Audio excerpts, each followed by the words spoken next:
వస్తే అందరు they have to follow it, there's no other choice అన్నమాట. దానికోసం ఇజ్రాయెల్ ప్రస్తావన తీసుకొచ్చారు కాబట్టి ఇజ్రాయెల్ మొసాద్ ఎంత శక్తివంతమైనదో మనకు తెలుసు. ఈ రోజున మన నిఘా వ్యవస్థ గురించి మనం మాట్లాడుకోవాలి. ఎందుకంటే ఎంతగా మనల్ని రక్షిస్తున్నారో ఎన్నిటిని మన వాళ్ళు పసిగట్టి చేస్తున్నారు అనేది. తాజా పరిస్థితులు చూస్తుంటే మొసాద్తో ధీటుగా పనిచేయగల శక్తి సామర్థ్యము మన రాకి కూడా ఉందా అనిపిస్తోంది. మనకి చాలా అది మనం బయట మాట్లాడలేం, కానీ there must be lot of work happening ఇజ్రాయెల్తో.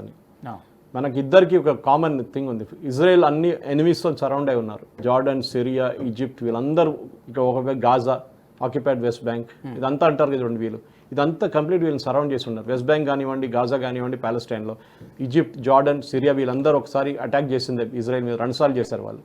So ఇప్పుడు క్వైట్గా ఉన్నారు, వాళ్ళు ఎక్కువ లొల్లి చేయట్లేదు. అటువైపు హూతీలు ఫైర్ చేస్తున్నారు, ఇక్కడ నుంచి ఇరాన్ ఫైర్ చేస్తున్నారు, పైనుంచి లెబనాన్ ఫైర్ చేస్తున్నారు. Israel is surrounded by enemies, అందరూ ఉన్నారు చుట్టుపక్కల. మనకు కూడా అంతే కదా, ఒకవైపు పాకిస్తాన్, ఇంకోవైపు చైనా, ఇంకోవైపు బంగ్లాదేశ్ కొత్తగా తయారయ్యారు, ఇట్లా ఉన్నారు. సో వీఆర్ ఆల్సో ఫేసింగ్ ఒక ఎక్సిస్టెన్షియల్ క్రైసిస్. కానీ మన ప్రజలు, ఇజ్రాయెల్ ప్రజలకు చాలా డిఫరెన్స్ ఉంది. వాళ్ళకి ఒక సెక్యూరిటీ కల్చర్ ఉంది వాళ్ళ దాంట్లో. వాళ్ళకి దేశం మీద ఏదైనా దాడి జరిగితే అందరు కలిసి ఒకటే ఉంటారు, దే ఆర్ ఆల్ యునైటెడ్. మన దగ్గర అట్లా కాదు. పాకిస్తాన్ ఫ్లాగ్ రోడ్డు మీద అంటిస్తే తీయడానికి మనుషులు ఉన్నారు మన దేశంలో. నిన్న ఒక ఇంటర్వ్యూ చూశాను ఇక్కడ మన వెస్ట్ బెంగాల్ కల్కటాలో. ఒక అమ్మాయి చెప్తుంది, I don't want name the religion of that girl, చాలా clear which religion she is wearing a బుర్కా. ఎందుకు పాకిస్తాన్కి నీళ్ళు ఇవ్వకపోవడం చాలా పెద్ద తప్పు అంటుంది ఆమె. ఆలోచించండి. మన దేశంలోనే అంతర్గత శత్రువులు చాలా ఉన్నారు, ఇక్కడ ఉన్నారు. 2.5 ఫ్రంట్ వార్ అని బిపిన్ రావత్ గారు చెప్పింది ఇదే. పాకిస్తాన్, చైనా ప్రాబ్లం లేదు, డీల్ చేయొచ్చు. కానీ మన దగ్గర ఉన్న ట్రైటర్స్ ఉన్నారు చూడండి, మన దేశంలోనే ఇక్కడ తిండి తిని ఇక్కడ ఉన్న ఫెసిలిటీస్ తీసుకొని మన దేశం మీద చేస్తున్న ట్రైటర్స్ ఉన్నారు, వాళ్ళని చూసుకో. దాంట్లో మీడియా కూడా ఉన్నారు. నరసింహన్ రామ్ హిందూ నిన్న 3 ఎయిర్క్రాఫ్ట్ డౌన్ అయిందని చెప్పి ట్వీట్ చేశారు వాళ్ళు హిందూ. దాని తర్వాత అన్ని పబ్లికేషన్స్ పికప్ చేసుకున్నారు, ఇంటర్నేషనల్ పబ్లికేషన్. దేం చేశాడు, 3 గంటల తర్వాత డిలీట్ చేసి పడేశాడు, సారీ దట్ ఇస్ మిస్టేక్ అని చెప్పి. కానీ డ్యామేజ్ ఇస్ ఆల్రెడీ డన్. అందరు దాన్ని స్క్రీన్ షాట్ తీసుకొని వేసుకున్నారు.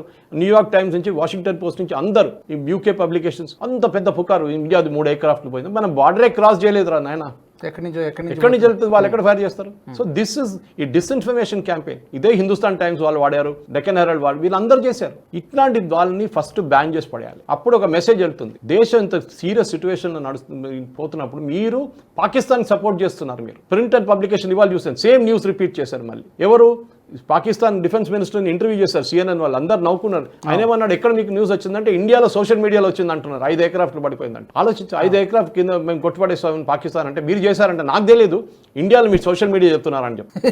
మన దేశంలో ఉన్నారు దేశద్రోహులు ఇక్కడ చాలా ఉన్నారు. ఇక్కడ వాళ్ళని పాకిస్తాన్ మనం డీల్ చేసుకోవచ్చు. ముందు చెప్పినట్లు you can easily deal with it. But ఈ దేశద్రోహుల్ని చాలా డేంజర్, ఇది ఈ అర్బన్ నెక్సల్స్ చాలా డేంజర్. బిఫోర్ కన్క్లూడింగ్, చివరిగా బలూచిస్తాన్లో రీసెంట్గా ఒక అటాక్ జరిగింది, చాలా పెద్ద అటాక్ జరిగింది. ముందు ఒక వీడియో కూడా రిలీజ్ చేశారు బలూచిస్తాన్ లిబరేషన్ ఆర్మీ, క్లియర్గా అదంతా వాళ్ళు చేయడము, పేల్చేయడం కూడా వాళ్ళు వీడియో తీసి పెట్టారు. ప్రతి 3-4 రోజులకోసారి ఇది ఒక అటాక్ జరుగుతుంది. ఏంటి బలూచిస్తాన్లో అసలు యాక్చువల్గా ఏం జరుగుతుంది? ఇంకా మీరు పాకిస్తానీ పాలిటిక్స్ అండర్స్టాండ్ చేస్తే రాజుగారు, బలూచిస్తాన్ ఒకవైపు, ఖైబర్ పఖ్తూన్ఖ్వా, పంజాబ్, సింధ్, పాకిస్తానీ పంజాబ్ అండ్ సింధ్. దీంట్లో పాకిస్తాన్లో ఉన్న entire ruling elite, army, air force, navy, politicians, prime minister, president, వీళ్ళందరూ పంజాబ్ నుంచి వస్తారు.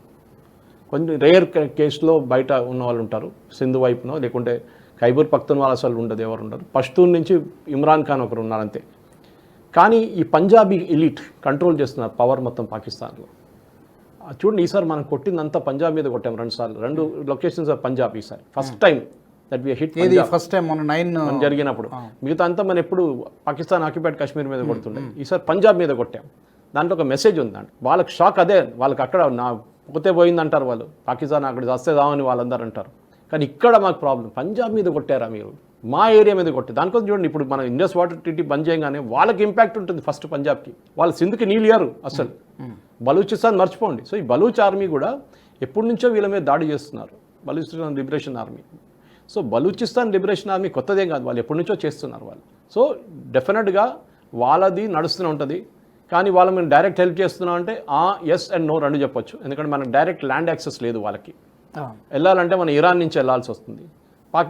బలూచిస్తాన్ నుంచి ఎంటర్ చేస్తే, సీ నుంచి ఎంటర్ చేస్తే పాకిస్తాన్ కొట్టేస్తారు, పాకిస్తాన్ మన మీద దాడి చేస్తారు. They have right to it also, ఎందుకంటే వాళ్ళ ఎకనామిక్ కారిడార్ మనం యూస్ చేస్తున్నాం అని చెప్పి. కానీ ఇండైరెక్ట్ హెల్ప్ ఎస్ పాసిబ్లీ జరుగుతుందో అని చెప్పలేము. అటువైపు నుంచి తెహ్రీక్ తాలిబాన్ కొడుతున్నారు పాకిస్తాన్.